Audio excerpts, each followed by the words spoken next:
दीपक देता है रोशनी फैलाने की प्रेरणा, फलदायी वृक्ष देता है देने की प्रेरणा, मधुबन देता है महकते रहने की प्रेरणा, महान व्यक्ति देते हैं जीवन जीने की प्रेरणा। आओ प्रेरणा से दें हम सभी को प्रेरणा।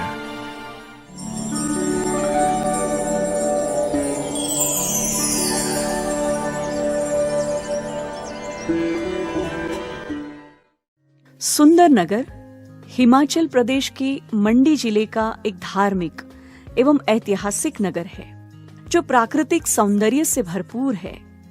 सुंदरनगर के ब्रह्मा कुमारीज ईश्वरीय विश्वविद्यालय की मुख्य संचालिका है आदरणीय राजयोगिनी शिखा दीदी जी।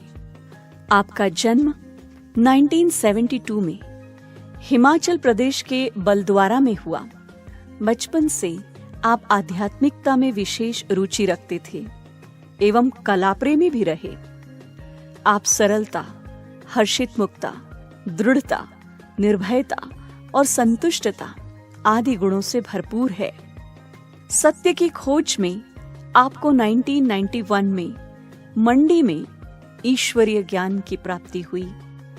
आपने पहली बार 1992 में संस्था के मुख्यालय माउंट आबू में अव्यक्त बाप दादा से ईश्वरीय मिलन मनाया। परमात्मा से प्रेरणा प्राप्त कर 1993 से आपने अपना जीवन ईश्वरीय सेवा में समर्पित किया। तब से आप मंडी एवं लुधियाना में सेवा करते हुए 2002 से सुंदरनगर में स्थायी रूप से ईश्वरीय सेवाएं प्रदान कर रही है।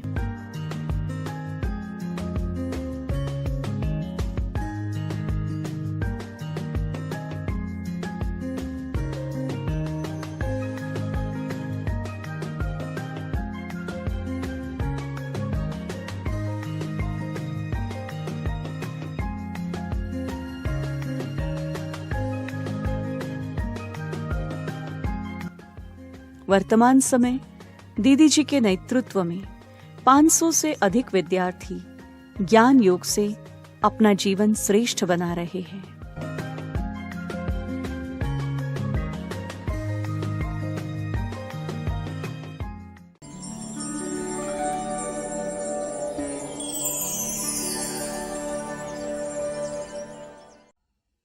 बहुत कम देखने को और सुनने को मिलता है कि किसी को अपने ही जीवन की अपनी ही गाथा सुनाने को मिले।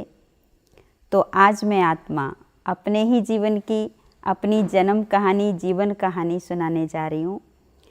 तो बचपन एक साधारण परिवार में जन्म हुआ और साधारण परिवार में जन्म होने के कारण वहाँ के जो भी कुल मर्यादा नियम जिसमें उन्होंने ढाला उसमें हम चलते गए, ढलते गए और धीरे धीरे जैसे बड़े होते गए तो हमारे यहाँ हिमाचल में देवी देवताओं का बहुत एक मंदिर उनके और उनके रथ बनाए जाते हैं और लोग बहुत उनकी भावना रखते हैं, पूजा पाठ बहुत करते हैं। तो उनको लेके चले होते हैं, उनके रथ को उठा के लोग बहुत घूम रहे होते हैं और हर गांव में, हर घर में वो जाया करते थे। तो बचपन में ही मुझे एक संकल्प आता था कि क्या हम भी इनके जैसा बन सकते हैं। समझ नहीं थी क्यों ये संकल्प उठता है, लेकिन अंदर से एक संकल्प आता था। और रामायण देखती थी तो मुझे लगता था ये हनुमान उड़ता है तो ये कैसे उड़ता है, क्या हम भी उड़ सकते हैं। तो ऐसे विचार जैसे बचपन में शुरू में आते थे, अपने आप ही आते थे और लगता था कि काश हम भी ऐसा कभी करें, हमारे में भी ऐसी शक्ति आए जो हमें भी लोग ऐसा माने। तो वो बचपन कहाँ से वो संस्कार थे, शायद ये मेरे पूर्व जन्म के कुछ संस्कार थे जो उस समय प्ले होते थे, ऐसा मुझे लगता है अपने आप में अब जब मैं उस चीज़ को एनालाइज करती हूँ। तो उसके बाद में स्कूल में जब हम जाते थे तो घर में ज्ञान का तो कोई समझ नहीं थी, लेकिन हमारे लौकिक में पिताजी हमारे कहीं संस्था के संपर्क में थे। इतना ज्ञान तो नहीं था लेकिन उनको ज्ञान बहुत अच्छा लगता था और मेरे जन्म से पहले ही उन्होंने कहीं दिल्ली में ज्ञान सुना था और उनको वो बहुत अच्छा लगता था। लेकिन जैसे वो हिमाचल वापस आए तो हमारे यहाँ आसपास सेंटर नहीं थे, तो जैसे ज्ञान का संग नहीं मिला। लेकिन थोड़े समय बाद जैसे हम बड़े होने लगे तो मंडी में जैसे उनका जाना आना हुआ, तो हमारे घर में पिताजी जैसे ज्ञानामृत लाते थे, तो ज्ञानामृत को देखते थे, पढ़ते तो नहीं थे, लेकिन उस समय जो उनमें चित्र आते थे, तो जो दादियों की और दीदियों की जो उनकी ड्रेस, जो वाइट ड्रेस थी, वो बहुत खींचती थी और बहुत अच्छी लगती थी। तो कई बार मैं अपने फ्रेंड के साथ भी बात करती थी कि मैं कहती थी कि मुझे ऐसा जीवन बनाना है। हालांकि कभी हमारे पिताजी ने इसके बारे में कभी हमारे से बात नहीं की, लेकिन अंदर से एक संकल्प आता था और इतना संकल्प दृढ़ आता था कि मैं उनको कहती थी कि आप देख लेना। तो एक बार मेरे लौकिक बुआ की बेटी और हम दोनों इकट्ठे पढ़ते थे, तो हमने आपस में बातचीत की, तो मैंने बोला कि मैंने तो ऐसा ही जीवन बनाना, आप देख लेना। तो वो कहती ऐसा कभी नहीं हो सकता, क्योंकि मैं बचपन में बहुत फैशनेबल थी और बहुत मुझे दुनिया का भी बहुत शौक़ रहते थे और हर चीज़ का मुझे एक जैसे खेल पाल में भी मैं बहुत रुचि रखती थी। और एक बार मैं जैसे खेलने टूर्नामेंट में भी गई, तो उनको लगता था कि ये ऐसा बोलती है, लेकिन ऐसा कभी नहीं हो सकता जैसे मेरी रुचि को देखते हुए वो बोलते थे। तो मैंने बोला आप शर्त लगा लो। वो अनजाने में, शायद मेरे मन में भी नहीं था ऐसा इतनी दृढ़ता कि मैं ऐसा बनूंगी, लेकिन ऐसे ही जैसे मैंने उनसे बोला कि आप शर्त लगा लो कि मैं ऐसा बनूंगी, तो उन्होंने मेरे साथ 50 रुपये की उस समय शर्त लगाई कि ठीक है। अभी भी मुझे याद है कि 2 साल पहले उनकी बेटी की शादी थी, तो उन्होंने स्पेशल मुझे इनविटेशन दिया और कहा कि आपका उधार मेरे पास पड़ा हुआ है, जो हमने आपके साथ कमिटमेंट की थी, तो आप अपना उधार भी लेके जाओ और मेरी बेटी को आशीर्वाद भी देके जाओ। लेकिन वो तो उन्होंने कहा, मैं तो नहीं गई, लेकिन ऐसा एक बचपन में ये सारी चीज़ें होती थी और ऐसे चलते गए। और जैसे भक्ति भावना हमारे परिवार में हमने कभी, हालांकि हमारे हिमाचल में ठंड होती है और पहाड़ी एरिया है, और पहाड़ी एरिया होने के कारण यहाँ का आहार लोगों का बहुत अशुद्ध रहता है, लेकिन हमारे घर में मैंने अपने बचपन से ही नहीं देखा कि कभी कोई ऐसा आहार जैसे कोई नॉन वेज या कोई ऐसी चीज़। बहुत सात्विक परिवार में एक जन्म हुआ था और वैसा ही हमारा जीवन रहा। तो जब मैंने मैट्रिक के पेपर पास किए, तो पिताजी का उस टाइम सेंटर से कनेक्शन था, तो जैसे बहनें यहाँ से बोलती होगी कि कभी अपनी बेटी को लाना दिखाना, तो ऐसे करते करते हमारे पिताजी ने बोला कि जैसे ही पेपर पूरे हुए कि चलो आपको सेंटर दिखाते हैं, ब्रह्मा कुमारी सेंटर। तो हमने भी सहज हाँ कर दी कि ठीक है, क्योंकि वैसे तो हमने अपने गांव से कभी शहर मंडी आया नहीं, लेकिन पहली बार ही उस समय उनके साथ सेंटर आना हुआ और कोई ज्ञान का हमें कोई इतनी समझ नहीं थी, पता ही नहीं था, कभी कोई पिताजी ने भी डिस्कशन नहीं की। लेकिन हाँ इतना पता था कि पिताजी कहीं जाते हैं। तो जैसे ही हम सेंटर आए और दीदियों को देखा, तो एक जैसे एक अलौकिकपन और अनायास ही जैसे अंदर से रोना आ रहा था और आंखों से आंसू आ रहे थे दीदी को देख के, मिलके। शायद वो पूर्व जन्म का एक संबंध हमें खींच रहा था या क्यों, पर वहाँ की वो अलौकिक शांति और वो दीदी का वो खुशनुमा चेहरा देख करके जैसे ऐसा लग रहा था कि कहीं बहुत समय से बिछड़े हुए कोई एक बड़ी बहन या माँ मुझे मिल गई हो। तो जब हम वहाँ आए तो ज्ञान तो था नहीं, लेकिन उस दिन जैसे दीदी को पिताजी ने बोला कि इतने दूर से गांव से आना और डेली क्लास करना मुश्किल है, तो कुछ समय ये रहेगी, देखेगी, सीखेगी कि क्या है कैसा है। तो ऐसे जैसे रहना शुरू किया और उसी दिन जिस दिन हम आए उसी दिन दीदी जी का प्रोग्राम कहीं बाहर जाने का हो गया, वो वहाँ नहीं थे। तो सेंटर में एक बुज़ुर्ग माताजी और मेरे साथ एक छोटी मना बहन जो थी, उनको भी 6 महीने अभी सेंटर में रहते हुए थे। तो हम सिर्फ 3 लोग सेंटर में होते थे। सच में मैं कहती हूँ कि बाबा कैसे हमारी आवाज़ सुनता है, मुझे आज भी उस चीज़ का एहसास होता है कि रात को जैसे मैं सोने लगी और मेरे मन में वही थॉट जो मेरे को बताया गया कि ऐसे ऐसे करना। मैं रात को सोने लगी और बाबा को कहा, बाबा मैं आपके साथ आपकी गोदी में सो रही हूँ, आपका छोटा सा बच्चा, सुबह मुझे 3 बजे उठाना है और मैंने आपसे बातें करनी है, आपसे मिलना है सुबह उठ करके, और वो भी 3 बजे।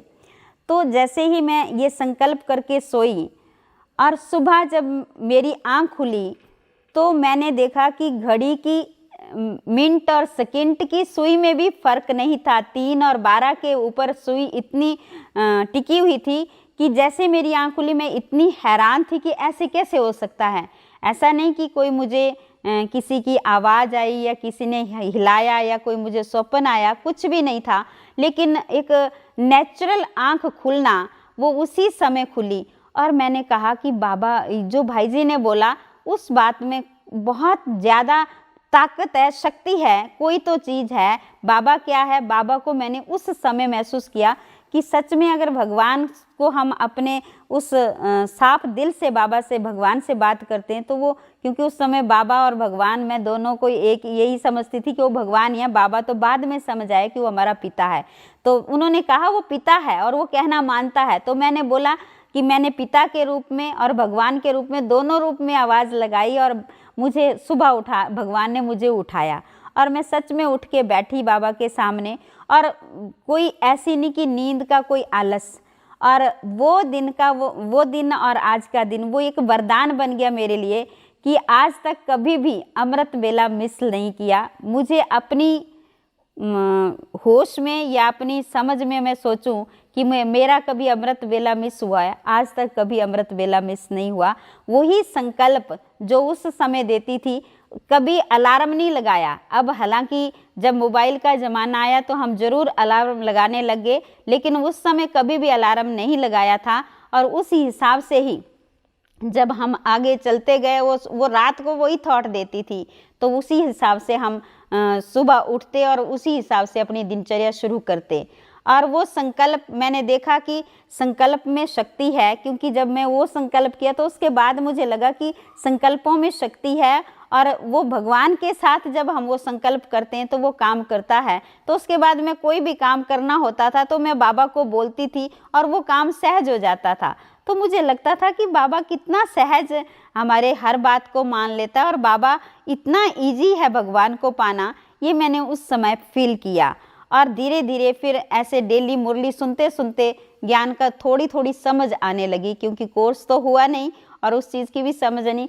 तो बाबा के घर में आना, जन्म होना और ये सारी चीज़ें शुरू होना, तो ऐसे मेरी। और इसके बाद फिर आगे बढ़े तो मधुबन जाने का जब आया तो इससे पहले हमारी, जैसे मैं सेंटर आई तो जून जुलाई के महीने में बहनों की ट्रेनिंग होती है, तो मंडी से ही 3-4 बहनें, 5 बहनें उस समय हमारी ट्रेनिंग में गई। तो मैं भी बोल रही थी कि मुझे भी ट्रेनिंग में जाना है, लेकिन सबको पता था कि अभी ये नई नई आई है, इसको ज्ञान का तो पता नहीं, ट्रेनिंग क्या समझेगी। लेकिन अंदर से एक थॉट था कि मुझे ट्रेनिंग करनी है और कैसे भी होगा वो क्या होगा। लेकिन उस साल तो मुझे भेजा नहीं, लेकिन अगले साल बाबा से मिलने नहीं गई, लेकिन उससे पहले ही मुझे था कि मुझे ट्रेनिंग में जाना है, मधुबन जाना है। मधुबन जाने का एक बहुत गहरा संकल्प था। तो जब मधुबन जाने का आया तो कुछ प्रोग्राम था मधुबन में, तो उस प्रोग्राम में दीदी और भी भाई बहनें और नए भाई बहनें, शायद उस समय शिविर का प्रोग्राम था, शिविर लेके गए थे, मुझे ऐसा ध्यान आ रहा है। तो उस समय हमारी ट्रेनिंग होनी थी जुलाई मास में। तो जैसे ही सुबह हम बाबा के कमरे में गए, तो जैसे बाबा के कमरे में जाते ही मैं बैठी और मुझे नहीं पता मैं कहाँ हूँ। जाते ही जैसे बाबा में किस में खो गई, मैं बतन में थी या बाबा के कमरे में थी, मुझे इतना तो ध्यान नहीं है, लेकिन मुझे इतना पता है कि मैं वहाँ नहीं थी, लेकिन मैं बाबा की गोद में थी और आंखों से ऐसी आंसुओं की धारा बह रही थी।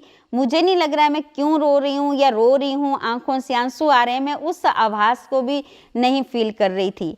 लेकिन थोड़ी देर के बाद 4 बजे के करीब दीदी कमरे में आए, तो दीदी ने देखा कि मेरी आंखों से बहुत आंसू आ रहे हैं, क्योंकि दीदी ने बाद में बोला तो क्यों रो रही थी। मैंने कहा मैं रोई नहीं हूँ, पर मुझे ऐसा लग रहा था कि बाबा मुझे बहुत प्यार कर रहा है और जैसे अपनी बाहों में बाबा ने मुझे समा लिया हुआ है और मैं उसमें खोई हुई हूँ और ऐसे लग रहा है कि मैं कब कितने जन्मों के बाद मैं अपने पिता से मिली हूँ, और उस मिलने का जो सुख है, जो मैं अपनी जुबानी भी वर्णन नहीं कर सकती हूँ, ऐसा मैं महसूस कर रही थी और दीदी को ऐसा मैं बता रही थी। तो वो जो सुख मैंने वहाँ पांडव भवन में बाबा के कमरे में देखा, लिया, वो भले पूरे साल वहाँ लिया, किया, सब कुछ किया, सेवाएं की, लेकिन वो सुख वहाँ नहीं मैं प्राप्त कर सकी जो बाबा के कमरे में पांडव भवन में मैंने किया। और ऐसा लगा कि जो मेरी इच्छा थी वो यहाँ आकर के पूरी हो गई। जो मैं बचपन में सोचा करती थी कि मैं भी ऐसे उड़ सकती हूँ, कर सकती हूँ, तो ऐसे लगा जैसे बाबा ने मुझे उड़ाया कि बच्चे तू कितनी हल्की है। जैसे एक हल्केपन में एक उड़ता है बच्चा, भागता है और उसके पाँव नहीं लगते, तो ऐसे लग रहा था कि जैसे बाबा ने मेरे को ये इशारा दे रहा है कि तू ऐसे उड़ रही है और भाग रही है। तो मुझे समझ नहीं आ रही थी मैं कहाँ भाग रही हूँ, लेकिन बाबा की उंगली पकड़ के ही जैसे जा रही हूँ मैं।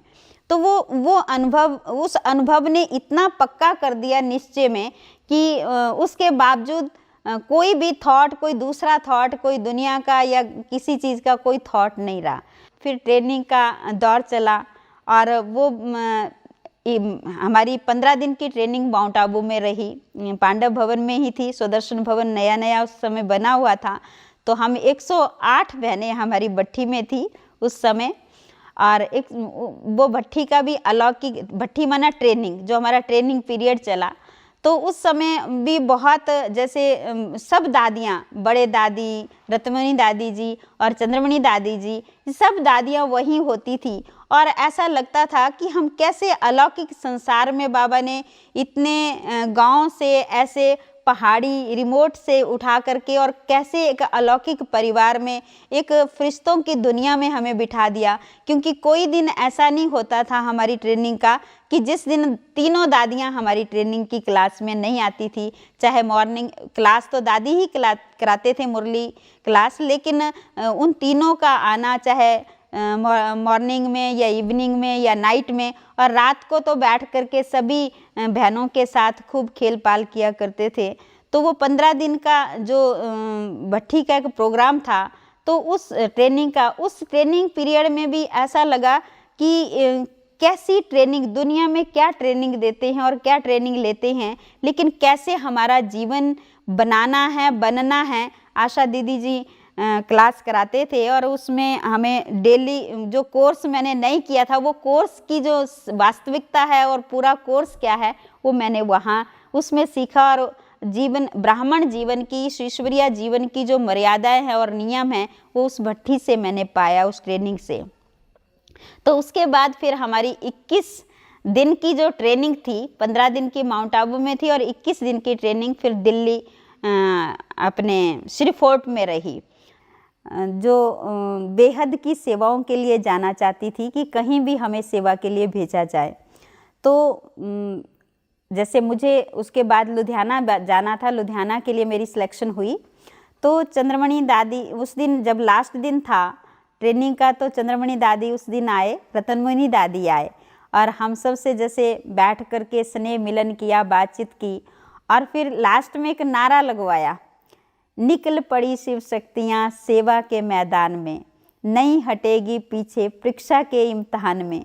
और वो एक जो नारा था, उसने इतना अंदर से बल भरा, इतनी शक्ति भरी कि कहीं भी जाके, कैसे भी भगवान की ईश्वरीय सेवा से हम कभी पीछे हटेंगे ही नहीं। शिव और शक्ति दोनों साथ है, तो उसके आगे परीक्षा की क्या बड़ी बात है। तो जब से बाबा के बने हैं, तब से पहली धारणा तो मैंने पहले ही बताई कि अमृत वेला कभी भी मिस नहीं करना है। और उसका ये फ़ायदा हुआ कि अमृत वेला मिस ना करने से मेरी स्थिति जो है इतनी अच्छी बनी रहती है कि मुझे सहज किसी भी चीज़ का प्रभावित नहीं करता है, किसी की अवस्था, किसी का भाव स्वभाव। क्योंकि मैंने देखा कि जो अमृत वेले हम बाबा से एनर्जी लेते हैं, शक्ति लेते हैं, वो इतना काम करती है कि वो किसी भी संस्कार पर हम सहज विजय प्राप्त कर सकते हैं। क्योंकि अमृत वेले का जो टाइम होता है, उस समय हम इतना एकांत में इतना मंथन कर सकते हैं, अपनी बुद्धि को इतना स्थिर कर सकते हैं कि जो भी टचिंग लेनी है मुझे बाबा से, तो वो सहज हो सकती है। इसलिए उस धारणा के आधार से अगर कोई किसी भी तरह की कोई परिस्थिति आती भी है, चाहे दुनियावी तरफ से या एक अपने परिवार अलौकिक परिवार की तरफ से, तो वो सहज जैसे उसको कैसे फेस करना है वो सहज हो जाता है। और इसके साथ साथ एक आत्मिक स्थिति, देवभान से डिटैच कैसे रहना है, उसका मैं घंटों जैसे भी बाबा के जैसे योग लगाने या योग में बैठती हूँ, तो मैं ये समझती हूँ कि इतनी मेरे अंदर दृढ़ता मैंने अपने अंदर धारण की है कि मैं 1 घंटा निसंकल्प न्यारी स्थिति, देही अभिमानी स्थिति में स्थित हो सकती हूँ। मुझे एक शब्द याद आ रहा है अपने भ्राता अमीर चंद जी का। वो कहते थे कि योग क्या है, क्या करना है योग, सिर्फ मैं कुछ नहीं करता हूँ, मैं बिंदु बन जाता हूँ और बिंदु बाबा को देखता रहता हूँ और कुछ नहीं करता हूँ। और मुझे भी ऐसा, जैसे भ्राता जी ने ये शब्द कहा, तो मैं उससे पहले मैं ये अभ्यास करती थी कि मैं उस आत्मिक स्थिति में देह से डिटैच अवस्था, निराकारी न्यारी स्थिति, स्टेज माना जो चमकता हुआ सितारा आत्मा में अपने आप को फील करती थी। और उस देह का भान, देह की आकर्षण घंटों तक मुझे नहीं होती थी जब मैं उस स्थिति में कि देह का कोई हलचल हो रही है, कहीं कोई चीज़ मुझे प्रभावित कर रही है। और उस अवस्था से इतनी एकाग्रता बनी कि वो एकाग्रता का जो संस्कार है वो मुझे हर जगह सफलता दिलाता है कि कोई भी काम मैं करना चाहती हूँ तो मैं अपने संकल्पों से दृढ़ता, उस एकाग्रता की शक्ति से उस दृढ़ता को धारण करते हुए मैं कोई भी कार्य, कोई भी बोलता है ऐसे नहीं ऐसे करो, लेकिन मुझे जो थॉट आता है मैं कहती हूँ नहीं ये कार्य ऐसे ही होना है और लास्ट में वो कार्य वैसे ही होता है। तो ऐसी कुछ धारणाओं को लेकर के, बाकी तो सारी जीवन की धारणाएं एक सत्यता जीवन में हमेशा बनी रहे कि मेरे द्वारा कभी भी किसी को ऐसा आभास ना हो कि ये व्यक्ति कहीं ऊपर नीचे अपने शब्दों में हेर फेर कर रहा है। तो मैं ये इस धारणा को भी अपने अंदर पक्का रखती हूँ कि कभी किसी को मेरे द्वारा कहीं ऐसा आभास ना हो कि ये व्यक्ति ड्यूल पर्सनैलिटी है, कि ये यहाँ कुछ बोलता है वहाँ कुछ बोलता है। तो मैं अपने शब्दों के ऊपर इतना अटेंशन रखती हूँ कि जहाँ जो बोलूँ वो सही बोलूँ और वही बोलूँ जो हमेशा सत्य है, जिसमें किसी की दो राय नहीं होगी। और उसके कारण जैसे दूसरे लोगों का बहुत विश्वास और एक फेथ बन जाता है और हर कोई उसी दृष्टिकोण से देखता है और वो समझता है कि ये इनकी महानता है, कि ये कभी भी अपनी उस स्थिति से ऊपर नीचे नहीं आते हैं। और उसी आधार से फिर सबका स्नेह और सहयोग मिलता रहता है और हम आगे बढ़ते रहते हैं। तो अभी वर्तमान समय में बस मैं एक ही चीज़ का अटेंशन रखती हूँ कि मुझे देवता बनना है और मैं देवता बनने की पढ़ाई पढ़ रही हूँ और बाबा की श्रीमत प्रमाण औरों को भी वही पढ़ाई पढ़ा रही हूँ।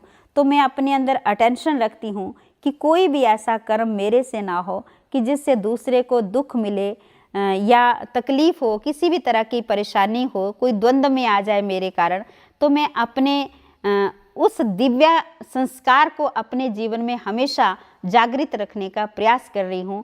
और दूसरा, बाबा बोलता है साक्षी दृष्टा, उस साक्षी दृष्टा स्टेज को कैसे बनाना है कि मैं कैसे अपने इमोशंस के ऊपर विजय प्राप्त करूँ, उनको किसी भी इमोशन में प्रभावित ना हूँ। ये मेरा वर्तमान का पुरुषार्थ चल रहा है कि मैंने अपने जीवन को उस ऊंचाई तक लेके जाना है। तो अपने जीवन में उस दिव्यता को, सत्यता को धारण करते हुए अपने इमोशंस के ऊपर विजय प्राप्त करनी है। ब्राह्मणों के लिए मेरा यही संदेश है, सभी बाबा के बच्चे, ये जो समय चल रहा है इस समय की वैल्यू को पहचाने, क्योंकि बाबा का तो हम कब से इशारा सुन रहे हैं, लेकिन अब तो समय और प्रकृति हर कोई इशारा कर रहा है। तो इस इशारे को समझते हुए बाबा की जो हमारी पढ़ाई है उस पढ़ाई को हम पूरा अपने जीवन में धारण करें, ढालें, क्योंकि जब तक उस पढ़ाई को हम नहीं समझते हैं और जीवन में ढालते हैं तो हम श्रेष्ठ नहीं बन सकते हैं।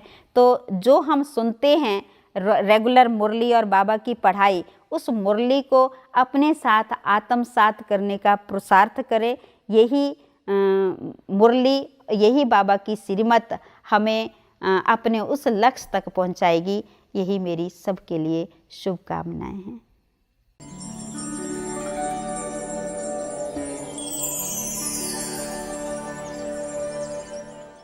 दीदी जी की वैसे तो जीवन ही बहुत धारणा मूर्त है।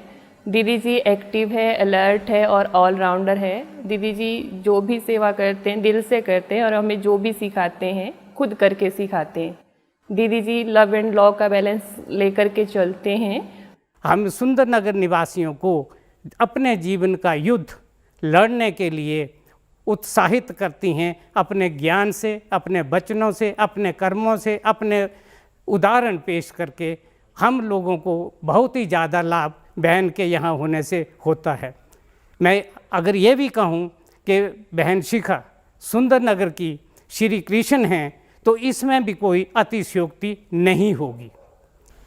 कि जैसे दीदी का नाम है शिखा, तो ठीक उसी तरह से दीदी ज्ञान और योग की वो शिखा है जिसने आज तक अपने 32 वर्षों में कितनी ही आत्माओं के ज्ञान ज्योति को जागृत करके आज केवल सुंदरनगर ही नहीं पूरे हिमाचल में दीदी की इन गुण विशेषताओं का व्याख्यान होता है।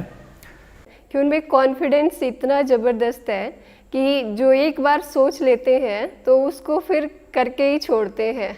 तो मैं उनके लिए एक लाइन कहना चाहूँगी कि वो एक ऐसी कील है, आप उनको जहाँ पे गाड़ोगे वो वहीं पे फिट हो जाएंगी। मतलब ऑलराउंडर है।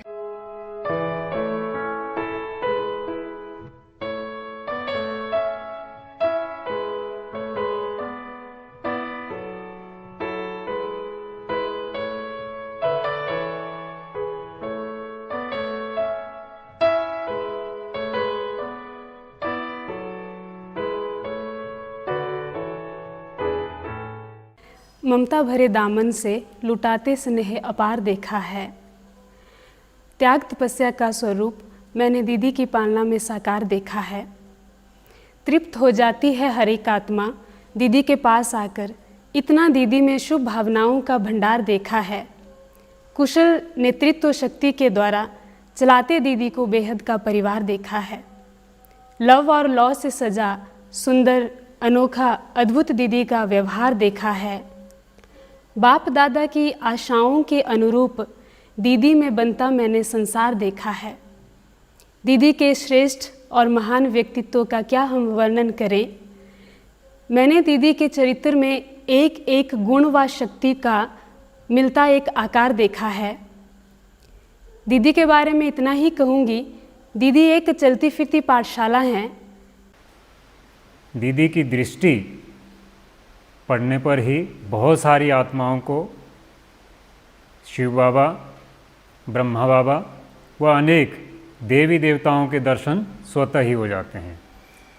इनके ज्ञान बल के क्या कहने। इनकी मुरली सुनने मात्र से ही आत्मा संतुष्ट हो जाती है। विभिन्न आत्माओं के प्रश्न जो हैं वो इतने सटीक तरह से इनके जवाब होते हैं कि वो स्वतः ही शांत हो जाते हैं। वो एक ममतामयी माँ है, एक बहुत ही योग्य टीचर है और लव एंड लॉ का बैलेंस रखने वाली एक गुरु है। हमें याद है कि हमारे अपने जीवन में एक ऐसा समय था जब हमें बहुत बड़ा निर्णय लेना था, तो कैसे दीदी के इस गुण ने, लव एंड लॉ के गुण ने हमें कितना सहयोग दिया। और उनकी एक बहुत बड़ी विशेषता है कि वो जानते हैं कि किस आत्मा को किस समय किस चीज़ की ज़रूरत है और वो उसी तरह सहयोग देते हैं। वो बच्चों के साथ बिल्कुल बच्चे बन जाते हैं और युवा के साथ युवा और अनुभवी बुजुर्गों के साथ एकदम अनुभवी की तरह बात करते हैं। हमारे दीदी जी पवित्रता की दिव्य प्रतिमूर्ति हैं। जैसी दिव्यता देवियों की मूर्तियों से दिखती है, वैसी दिव्यता हम दीदी से सभी सेंटर के भाई बहन ने महसूस करते हैं। दीदी के ये वाइब्रेशंस सुबह मुरली के समय बहुत अधिक हम महसूस करते हैं। मुरली के माध्यम से जब दीदी ब्रह्मा बाबा और शिव बाबा के महावाक्यों को उच्चारित करते हैं तो हम अतीन्द्रिय सुख का अनुभव करते हैं।